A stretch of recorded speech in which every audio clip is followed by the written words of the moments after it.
मुंबई की जानी मानी संस्था दक्ष नागरिक फाउंडेशन द्वारा मुंबई के मलाड में स्थित बीएमसी ग्राउंड में विद्यार्थियों के लिए व्यय वाटप कार्यक्रम का आयोजन रखा गया, जिसमें 10,000 से ज्यादा विद्यार्थीगण मौजूद रहे। आपको बता दें कि दक्ष नागरिक फाउंडेशन के फाउंडर एडवोकेट सुनील कुमार ने ये कार्यक्रम बड़े भव्य तरीके से रखा। वह इस कार्यक्रम में भाजपा के नेता और पूर्व विधायक राजहंस सिंह मौजूद रहे, जिन्होंने दीप प्रज्वलन करके इस कार्यक्रम की शुभारंभ किया और सभी विद्यार्थियों को पुस्तक और बैग बांट करके इस कार्यक्रम की शुरुआत की। एजेंट खास रिपोर्ट।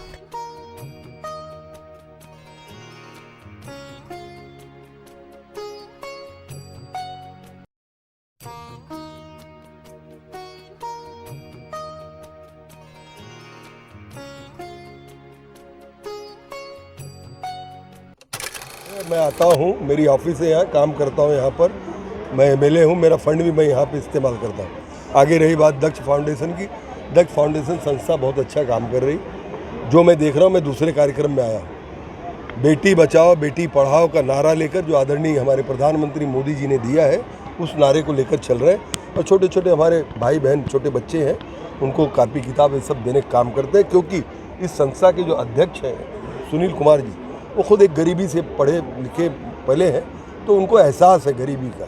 उस एहसास को वो लोगों में अपना बांटना चाहते हैं। ईश्वर इसी प्रकार उनकी आर्थिक व्यवस्था और बढ़ाए और ऐसे गरीबों की मदद करते रहे। सर बहुत बढ़िया है, बहुत अच्छी बात है। ग्राउंड कम पड़ रहा है, और बड़ा ग्राउंड लेंगे, इससे भी बड़ा ग्राउंड लेंगे। उनसे हम कहेंगे, निवेदन करेंगे कि इससे बड़ा ग्राउंड लेवें। और इसी प्रकार सभी हमारी छोटी छोटी बच्चियों को, जो बहनें हैं, उनको इस प्रकार से मदद करने का। युवा की अपनी एक सोच है और युवा अपने सोच के साथ ही आगे बढ़ता है। आप क्या प्रश्न पूछना चाह रहे हैं, उसको सही तरीके से पूछे, मैं उत्तर दूं। आप लोग जानते हो, आप लोग उसी देश में हो जहाँ पे बेटियों की भ्रूण हत्या होती थी। बेटियाँ कुछ नहीं थी। बेटी जिनके यहाँ होती थी वहाँ पे खुशी नहीं होती थी, बेटा होने पे बहुत खुशी होती थी। लेकिन आज मोदी जी का जो नारा था, बेटी बचाओ, यानी बेटी को बचाओ, पहले भ्रूण हत्या मत करो और फिर बेटी को पढ़ाओ। आज हमारी बहनें जो हैं इस देश में कंधे से कंधा मिला के, आर्मी में भी है।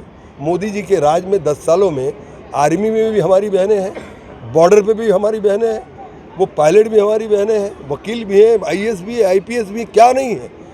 तो हमारी बहनें कंधे से कंधा मिलाकर आज पुरुषों के साथ बराबर का ओहदा संभाले हुई है। तो मोदी जी का यही कहना था कि देश की व्यवस्था में ये आगे बढ़ाने का काम हमारी बहनें करेंगी। इसीलिए बेटी बचाओ, पहले भ्रूण हत्या से बचाओ और फिर उनको पढ़ाओ। पढ़े जब पढ़ेंगी तो इस देश की, समाज की सेवा करने का काम जिस प्रकार पुरुष कर रहे हैं, जिस प्रकार हमारे युवा भाई कर रहे हैं, उसी प्रकार हमारी बहनें करेंगी। फाउंडेशन बहुत ही अच्छा काम कर रहा है। व्यक्तिगत मैं क्या कहूँ, फाउंडेशन मैं देख रहा हूँ, मैं दूसरे कार्यक्रम में आया हूँ और मैंने इसीलिए उनसे कहा कि इस प्रकार की अगर आपका फाउंडेशन सेवा करता रहेगा तो सरकार की तरफ से जो मदद फाउंडेशन को लगेगी, निश्चित तौर से हम सभी लोग करेंगे। मैंने खुद से इंस्पायर होकर रखा है, देश के प्रधानमंत्री जी से इंस्पायर होकर रखा है। कुछ इंस्पायरिंग लोगों, देखिए, अगर गलती आप खुद करके खुद सीखना चाहते हैं तो कर लीजिए, अगर आप दूसरे की गलती से सीख लेना चाहते हैं तो सीख लीजिए। तो ये मैंने खुद देखा है कि कलम में कितनी ताकत है, मैंने अपने आप पे भी देखा है।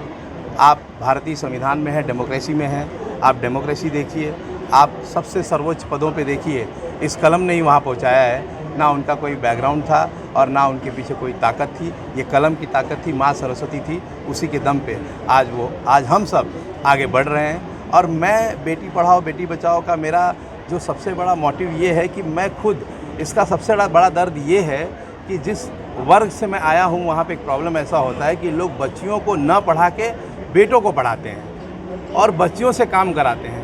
और जब वो बच्चियों से काम कराते हैं तो बच्चियों का एक्सप्लॉयटेशन होता है, डोमेस्टिक वायलेंस होता है, डिवोर्स होता है, फ्रस्ट्रेशन होता है, मोलेस्टेशन होता है, प्रोस्टिट्यूशन होता है। ये एक ऐसी शक्ति है, आपको मैं बताऊं, बायोलॉजिकली भी ये प्रूव्ड है, साइंटिफिकली भी ये प्रूव्ड है कि लड़कियां लड़कों से हर मायने में जल्दी ग्रो करती हैं। ये इमोशनल होती हैं, ये एक शक्ति होती हैं। एक बार आपका बेटा रूठ जाएगा तो शायद 2 साल बात नहीं करेगा, लेकिन अगर आपकी बेटी है तो दूसरे दिन भी आपके घर आ जाएगी। तो उस शक्ति को, जिस शक्ति को लोग बेटे के सक्सेस के पीछे जलाना चाहते हैं और उसे बुझाना चाहते हैं, हम उसी को जलाना चाहते हैं और हम उसी को आगे बढ़ाना चाहते हैं। 10,000 युवकों को आपके यहाँ बुक और वितरण और बैग वितरण का कार्य कर रहे हैं, आपका मुख्य उद्देश्य क्या रहा है? मेरा मुख्य उद्देश्य वही है, अरे पृथ्वी है देती है, सूर्य है देता है, मुझे भी कहीं से कुछ मिला है, मैंने भी बुक को लाइन में लगा के मांगी है, मैंने भी बुक और नोटबुक के लिए लाइन लगाई। आज तो ये बैठे हैं, आज ये आधुनिक ज़माना है, भारत बढ़ रहा है। हम तो उस ज़माने में बुक के लिए लाइन लगाते थे जब पहाड़ों पे चढ़ते थे मेरी माँ के साथ। मेरी माँ ब्लाउज सिलना छोड़ के ये लाइन लगाती थी सिर्फ बुक और किताबों के साथ। लेकिन मुझे भरोसा तब हो गया जब मैं इसको पढ़ के जब मैं LLB कर लिया, मैं एडवोकेट हो गया, मैं हाई कोर्ट के सामने बोलने लगा, सुप्रीम कोर्ट के सामने बोलने लगा, तब मुझे भरोसा हो गया कि ये मिसाइल है। सर जिस प्रकार से क्या होता है कि समस्याएं भी इतनी बड़ी है कि सोल्यूशन कम पड़ रहे हैं, लेकिन अगर ग्राउंड कम पड़ रहा है, सोल्यूशन कम पड़ रहे हैं, ये कम हो रहा है, वो कम हो रहा है, अगर हम नेगेटिविटी में ही जाते रहेंगे तो ये और समस्या बढ़ती जाएगी। मैं चाहता हूँ हम सब शुरुआत करें, और मैं यहाँ अपने आप को कोई ब्रांड नहीं दिखाना चाहता हूँ। मैं ये बताना चाहता हूँ कि मैं गरीब हूँ, ये गरीब है, इनकी जात और मेरी जात एक है। हम नोटबुक की कमी को और बैग की कमी को मैं जानता हूँ और इसके यूज़ को मैं जानता हूँ। मैं चाहता हूँ कि हम सुपर नेचुरलिटी में बिलीव करें, हम कुछ ऐसा करने की कोशिश करें। मैं चाहता हूं कि और भी लोग इंस्पायर हों, कहीं और 2000 लोगों को बांटें, कहीं 2000 बच्चियों को बांटें। ये बच्चियां जिस दिन खड़ी हो गई ना, तो जो आपका यूथ है ना वो कंप्लीट हो जाएगा।